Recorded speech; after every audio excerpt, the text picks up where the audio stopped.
Assalamualaikum warahmatullahi wabarakatuh. Perkenalkan, nama saya Ahmad Fairul Mutuar dan biasanya Fairul Faik. Nah, di sini saya akan menjelaskan tentang ulumul Quran bab yang ke-10 yang berjudul kisah-kisah dalam Al-Quran.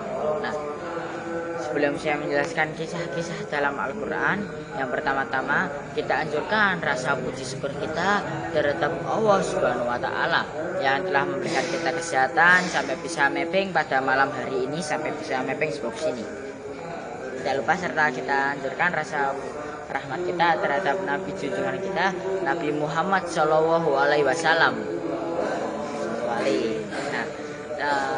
Dan yang terhormat juga, yang terhormat Abiani Fumiida serta pengasuh Pondok Berkah Melarut Fumiida serta anak-anaknya Mas Awa, Mas Amik, Neng Ria, Neng Mila, dan Neng Zahra.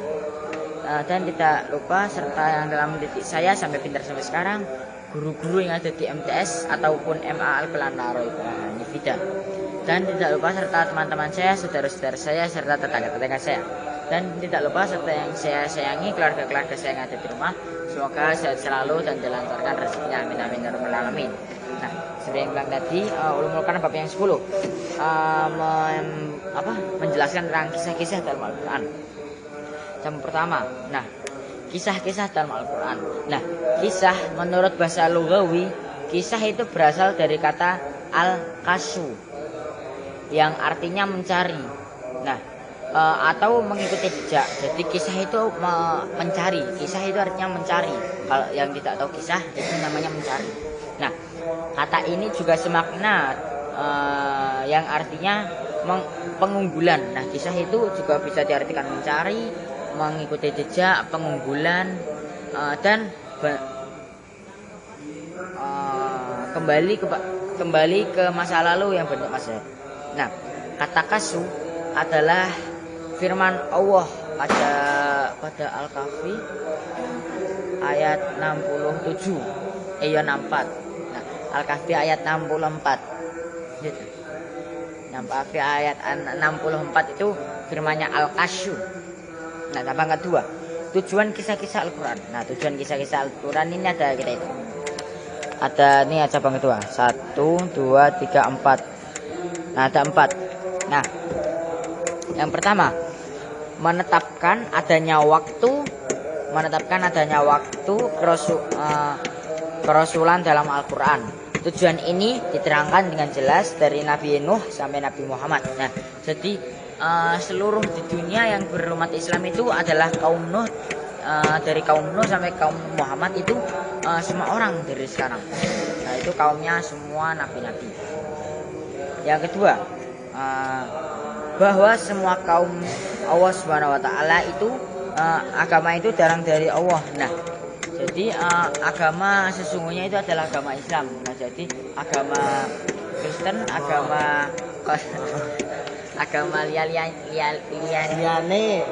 lainnya itu agama lainnya itu adalah palsu. Nah, yang benar itu agama Islam, itu dibengkokkan karo ahli kitab. Loh? Hah? Iya toh? Disalah karo ahli kitab. Nah, terus yang ketiga, agama semuanya itu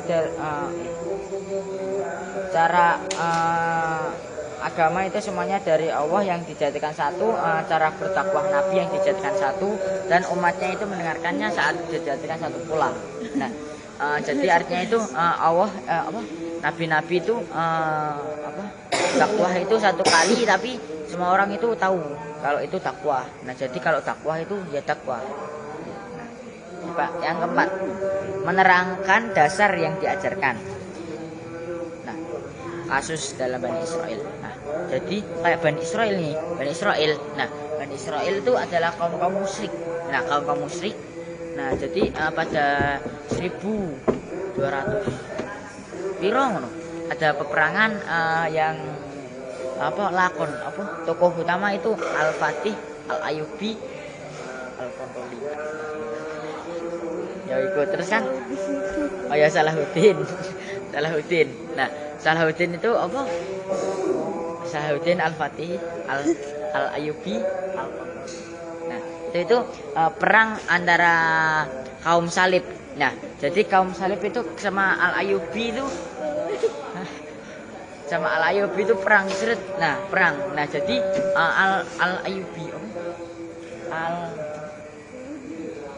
jadi Salahuddin itu jihad. Nah, apa artinya jihad? Nah, jihad itu kan orang Muslim ini perang sama orang Kristen. Nah, jadi orang Islam itu mati, jadi itu langsung masuk surga. Itu namanya jihad. Makanya kita itu wajib berjihad.